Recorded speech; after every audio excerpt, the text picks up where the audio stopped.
In order for this to come out right for Bryson DeChambeau, for there to be closure, there had to be a Richard McEvoy at the other end of this social media firestorm, going totally high road, trying to move on. For DeChambeau's sake, this was the path McEvoy, a 39-year-old Englishman who won his first European Tour event after 17 years and 285 starts, took. After all the time and effort put in over the course of his career, just imagine how many post-round handshakes McEvoy took part in since 2001. How many times he took his hat off, looked in the eyes of the players and caddies in the group. Even after a 78, which is what DeChambeau shot on Sunday, there is still a protocol, a tradition, to uphold. I caught up with McEvoy on Tuesday night in Greece, where he was beginning a planned holiday with his family. As he said, everyone has a meltdown every now and then. There's not a golfer in the world that's kind of lost it at some point. He never lost it. He was upset with his finish, which is quite understandable when you're trying to win. McEvoy's victory in the Porsche European Open is what resonated to the winner, not a more appropriate handshake from the 24-year-old DeChambeau, who had just made a mess of the closing holes in Hamburg, Germany, climaxed by a triple bogey on the 72nd hole of the tournament. The reaction on social media was a significant element to this controversy, but more so was how McEvoy felt even before DeChambeau's Golf Channel interview with Mike Tirico on Tuesday from the WGC Bridgestone Invitational, and the donation of his earnings to the Northern California Junior Golf Association and the Porsche European Open charities. What was called a classless handshake by Eddie Pepperell on his Twitter feed was not that big of a deal for McEvoy. He was good with it, and he's the supposed victim in this. I just saw some of the grief he was getting on social media, McEvoy said. Saw it as being a bit harsh, and was trying to let him know it. He apologized on Instagram, said he enjoyed the weekend with me, that I was a good player, that I deserved to win. He wanted to clear it up, so I sent a note on Instagram back to him, then a message on Twitter. He didn't deserve the grief he was getting for it, really. In my view, he didn't do anything offensive. He just had a bad day, and everybody has bad days. If anything, DeChambeau earned a fan in the gentlemanly and well-respected McEvoy. I totally appreciate his game, McEvoy said. He's an absolutely lovely guy. We spent 2 nice days together and talked quite a lot about bits and pieces. We were a twosome in the last group out, trying to win a tournament. He's a hell of a player. I see what he's done in America. He's still got a lot of years ahead of him that will be fantastic, I'm sure. I thought he was a really nice guy. I wanted to stop him from getting grief.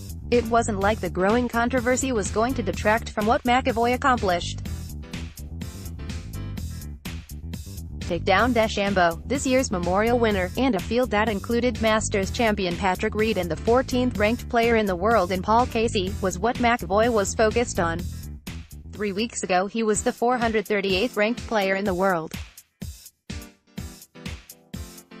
After consecutive wins, first on the Challenge Tour and then in Germany, he had risen to 139th, the best of his career. For me to win for the first time on the European Tour is even more incredible, McEvoy said. I wouldn't let it affect that. I'm elated. I wish DeChambeau the best and hope to play with him soon. Maybe we can have another go winning a tournament together. Article tags Richard McEvoy, Bryson DeChambeau, Latham Street. Anne's, England. Catriona Matthew is an inspiration for the players among the baby boom hitting the LPGA today. Matthew is the last mom to win a major championship. She won the Rico Women's British Open just 11 weeks after giving birth to her second daughter, Sophie. She won it in 2009 at Royal Lytham. Anne's host to the championship again this week. At the time, I didn't really, probably, appreciate what a big deal it was, Matthew said. But now, looking back, I suppose you can realize what an amazing feat it really was. 3 of the biggest names in women's golf are currently on maternity leave. Jarena Piller gave birth to her first child earlier this spring. Susan Petterson is due with her first child later this month, and Stacey Lewis with her first child in the fall. Full field tee times from the Rico Women's British Open. Rico Women's British Open articles, photos and videos. Matthew, Julie Inkster and Nancy Lopez are the only players to win a major championship after becoming a mother in the last 5 decades or so. The secret to athletic success as a mom? I suppose you just get on with it, Matthew said. I was playing golf, looking after Caddie and Sophie, but you just kind of muddle along, don't you? You can see from, obviously, myself, Serena Williams. A few of the athletes, as well, have all come back from having children. I think it's beginning to show there's no reason why you can't come back. Certainly, when I had Caddie, the first one, it was a concern. I was out for 6 months, and you do wonder. You perhaps doubt yourself a little. Will I be able to come back? Matthew said it didn't take long after returning to the tour as a mom to feel confident again. I think Phoenix was my first tournament back from Caddie, and I can remember turning to husband, Graham, and saying, it feels like I've never been away, Matthew said. I'm not going to say it's easy to come back, because, obviously, you've got other commitments now, but it's possible. Matthew, 48, will captain Europe in the Solheim Cup in her native Scotland next year. She remains competitive on the LPGA, and she will be looking to make a run at another Women's British Open title this week. My game has been a little up and down, Matthew said. But, yeah, you've always got to be positive. Article tags, Catriona Matthew, 2018 Rico Women's British Open. A 3-judge panel from the Ninth Circuit Court of Appeals largely upheld a lower court ruling dismissing a lawsuit between a group of caddies and the PGA Tour last week. In an opinion written by Chief Judge Sidney Thomas, the Ninth Circuit ruled that the U.S. District Court for the Northern California District correctly dismissed the caddies' antitrust claims as well as the group's contention of unfair competition. The caddies originally filed a lawsuit in 2015 claiming that the bibs caddies wear during tournament rounds prevents them from seeking their own sponsorship opportunities. The panel held that the district court properly concluded that the caddies had consented to wearing the bibs, based on the text of a tournament participation form, considered with the caddies' concession that the tour had required them to wear bibs for decades. Thomas wrote. The district court also did not err in concluding that the caddies failed to allege plausibly that the tour secured their consent through economic duress. Despite last week's ruling, this may not be the end of the road for the lawsuit, which includes many of the game's most well-known caddies including Paul Tesori, who caddies for Webb Simpson, and James Edmondson, Ryan Palmer. The panel did remand to the district court its decision to not allow the caddies to amend their federal antitrust claims. Whether the caddies will collectively decide to continue to pursue the lawsuit remains unclear. Our relationship with Tour Commissioner Jay Monahan and the Tour has never been better, and we look forward to moving forward with that relationship, said Scott Sojnak, president of the Association of Professional Tour Caddies. The lawsuit was aimed at creating better healthcare opportunities and a retirement plan for caddies, but according to various sources, the Tour and the APTC have had ongoing negotiations to improve the group's current healthcare plan. Tour spokesperson declined to comment on the panel's ruling, citing the long-held policy of not commenting on ongoing litigation. Article tags, Jay Monahan, Caddie lawsuit. Lytham St.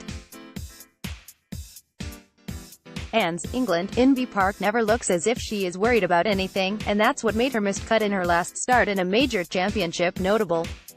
She didn't hide her nervousness at the KPMG Women's PGA Championship last month. But her trepidation had nothing to do with the test Kemper Lakes offered. She teed it up worried about a burglary of her Las Vegas house after she left to go play in the major. Park arrived for this week's Rico Women's British Open for her first start since the Women's PGA, which ended in just her third missed cut in the last decade of majors. She arrived in England confirming no trophies or memorabilia or even valuable photo albums were stolen. Full field tee times from the Rico Women's British Open. Rico Women's British Open, articles, photos and videos. I think that was the good part, Park said. And now, I am totally over with it. I feel really relaxed, and I'm ready to play again. I took a good month off. So I always think that being rested is better feeling than being burned out. That makes Park one of the favorites this week. Her 7 major championship titles include 1 Women's British Open, where she proved at Turnberry that she can master links golf. She won closing with a brilliant 65 in tough conditions, one of the best final rounds in the history of women's majors. I never played a links golf course as a junior golfer, Park said. I started playing links once I turned professional. But we came to the British Open every year. That was pretty much the only opportunity that we actually play true links golf courses. I have been very successful on links golf courses. Even though I have only won once, I've had some good finishes over the years. Park believes her low ball flight is a large factor in that. So is her short game. She's among the best scramblers and bunker players in the women's game. Park also arrived relaxed and feeling well supported. She spent 3 days in London visiting her sister, Ina, a recent graduate of the Le Cordon Bleu London Culinary School. Ina is staying with Park and her husband at Lytham St Anne's this week. I've got a special chef here, Park said. Article tags, Inbee Park, 2018 Rico Women's British Open. Lytham St Anne's, England. Yes, Laura Davies hasn't given up hope she can play her way into the LPGA Hall of Fame. No, she repeated Wednesday, she still isn't interested in being the European Solheim Cup captain. Davies needs 27 points to earn entry into the LPGA Hall of Fame. She has been stuck on 25 for almost 2 decades, since her last LPGA victory, the Wegmans Rochester International in 2001. An LPGA title is worth 1 point, a major championship 2 points. At 54, with her run into Sunday contention at the Bank of Hope Founders Cup last spring, Davies showed she can still give herself chances to win. She tied for second against a strong field in Phoenix, with her victory at the inaugural U.S. Senior Women's Open 2 weeks ago. Davies stocked up on some confidence coming into this week's Rico Women's British Open at Royal Lytham in her native England. Full field tee times from the Rico Women's British Open. Rico Women's British Open, articles, photos and videos. If I'd have won in Phoenix, I'd now only be 1 point away, which would be every week you'd have a crack at it, Davies said. I'd like to get in that position, so that you had a chance every week to do that. That's something I've always wanted to do. That's why I'm probably here still trying. But it's a tough call now. You got the players like Ria, Jutana Garn, and all the other girls that are playing unbelievably good golf. Winning a tournament is not an easy thing now. Davies sacrificed chances to get into the LPGA Hall of Fame earlier in her career, when her loyalty to the Ladies European Tour limited her LPGA starts. She won 20 LPGA titles and 45 LIP titles. She was asked if she regretted not taking advantage of more LPGA chances in her prime. No, she said. I made a decision. I love playing in Europe. I love coming back playing all the European events, and at the time you're not thinking about Hall of Fame things. You're just playing where you're playing. I think if I'd have played solely in America, yeah, I'd have been in the Hall of Fame maybe 10, 15 years ago. But at the time, I made the decision to come back and play because I really enjoyed it. It wasn't a hardship. I wanted to do it, and one day I'll look back and it either will or won't have cost me, and it probably will have cost me because 2 more wins is a big call. And does she think the LPGA points system is unfair to her in properly measuring her importance to the tour? Oh, I love it, Davies said. Anything you vote on, I'm not a big fan of. It's judges. I lose interest in that quickly. But LPGA Hall of Fame is the hardest Hall of Fame, I think, probably to get in, because it's completely performance related. 27 points is the magic number, and if you don't get it, you're not in the Hall of Fame, and that's fair enough. I like that. Davies has long said she doesn't want to be a Solheim Cup captain. She told GolfChannel.com a few years ago she would consider it if the Solheim Cup ever decided to hold the event in England, but she isn't sure about that now, either. It's 12 players, and you've gotta go and get them bananas and towels. It's too much for me, Davies said. Solheim Cup players lose the ability to function for 1 week every 2 years. It would drive me insane to be asked to go and get bananas on the third green. I couldn't handle it. I'm not interested. I don't want to do it. I love watching it. I love being part of the TV coverage of it, and I'm European fan. Article tags Laura Davies, 2018 Rico Women's British Open.